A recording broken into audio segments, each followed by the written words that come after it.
Ah, du point de vue logement, c'est une histoire. On est en train de chercher. Et dernièrement, on avait trouvé même quelque chose avec beaucoup d'espoir. On va trouver le propriétaire. Et ma femme d'abord avait téléphoné. Le propriétaire était d'accord en disant voilà, en principe, je n'admets pas les étrangers. Ça dépend desquels. Je vais voir surtout le niveau de la femme. Donc on y va là le soir. Monsieur n'était pas là. C'est madame qui nous a reçus, il nous a montré l'appartement.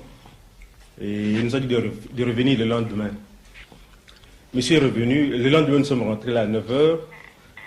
Monsieur était là, c'est un docteur, un dentiste plus exactement. Il nous dit, voilà, moi je veux bien vous admettre ici, mais seulement, j'aimerais connaître d'abord vos relations ici en Belgique.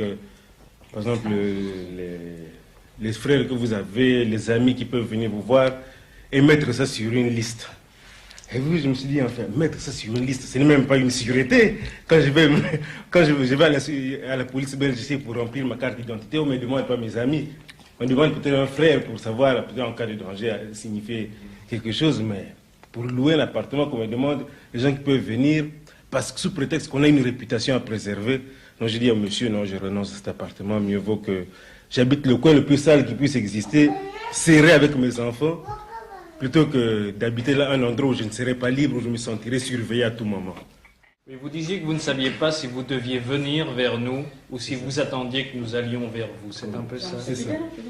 Alors, si jamais quelqu'un pouvait nous porter une réponse là-dessus, ça nous rendrait un grand service. Parce que je trouve ça malheureux que nous venions à l'étranger et que nous ayons comme résultat, en fin de compte, c'est de vivre tout à fait comme si on était au Congo. Sauf au moment où on est dans une classe, on va aussi assister à un cours et puis on rentre chez soi à la maison. C'est fini. C'est là que se limite la vie à l'étranger, l'assistance au cours. Après cela, c'est tout à fait comme si on vivait au Congo, sauf évidemment les conditions atmosphériques. Monsieur. Vous êtes là depuis combien de temps, monsieur Landa, ici en Belgique? Depuis 62. Vous avez constaté une différence peut-être dans le comportement des Belges vis-à-vis de vous? Oui. Une évolution? Il y a une évolution. Pas dans le bon sens.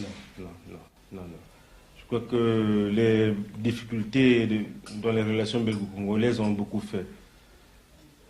Et surtout, moi je trouve que c'est la presse qui a joué un très mauvais rôle là-dessus. Surtout les presses extrémistes d'extrême droite, disons. Ils ont joué un très mauvais rôle. Vous avez acquis une certaine, soyons francs, n'est-ce pas, une certaine méfiance vis-à-vis de nous aussi. Oui, ça c'est vrai. Ça c'est vrai, je me méfie. Je me méfie de premier abord quand je vois quelqu'un. Nous, on vit plus chez soi que d'entrer encore dans le milieu belge, disons. Au début, les premières années, j'allais même parfois en week-end comme ça dans les familles. Et maintenant, j'ai supprimé cela.